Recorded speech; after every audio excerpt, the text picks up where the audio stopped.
தீபாவளினா என்னன்னு பெருசா புரிதல் இல்லாத வயசுல அதிகமா கொண்டாடி இருக்கோம். வயசு ஆக ஆக எல்லாம் மாறிடுச்சு. போன வருஷம் தீபாவளிக்கு புது துணியும் எடுக்கல. ஆனா அந்த நாள் வந்தாலே பழைய நினைவுகளும் குடும்பத்தோட டிவி பாக்குறதும் நல்ல சாப்பாடுன்னு ஒரு கிறக்கமா தான் என்ன இருக்குல்ல. இந்த வருஷம் உதயம் பிரகாஷோட பட்டாசு குவாலிட்டி செக் பண்ணியாச்சு. ஒரு ஹானஸ்ட் ரிவ்யூ சொல்லிடலாங்களா? முதல் நாள் வெடிக்கிறப்போ சில பட்டாசு எல்லாம் மழையில் நனைஞ்சிச்சு. அதே பட்டாசை வெயில கூட வைக்காம செகண்ட் டே வெடிக்கும் போது அது எல்லாமே நல்லபடியா வெடிச்சிச்சு.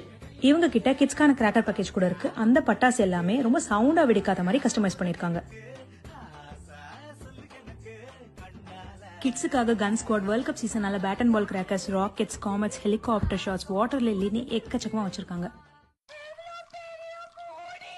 இந்த தீபாவளிக்கு பட்டாசு வாங்கணும்னு நினைக்கிறீங்கன்னா அப்ப உதயம் கிராக்கர்ஸ் ட்ரை பண்ணுங்க. அவங்க கிட்ட நிறைய ஆஃபர்ஸ் கூட போயிட்டு இருக்கு. ரொம்ப பயங்கரமான ஆளா இருப்பாரோ. மறந்துடாதீங்க உதயம் கிராக்கர்ஸ். டாடா.